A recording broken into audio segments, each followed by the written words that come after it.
Сәлем достар, сіздермен бірге бой.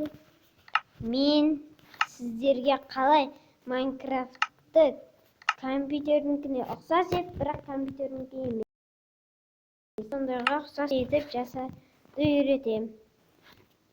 Енді біз алдымен сіздерге көрсетейін, менікі қандай екен. Мен осындай, менікі осындай болып тұр қазір. Достар, осындай болып тұр. Енді оны настройкаға кіреміз.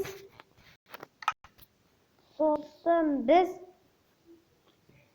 видеоға кіресіздер. Ең соңын аппаратта крамный деп тұрады. Соны классическийге ауыстырсаңыздар. Енді бізде мынаған қараңыздар. Және бізде андай болып тұрды.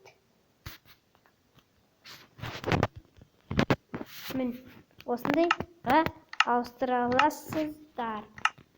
Сау болыңыздар.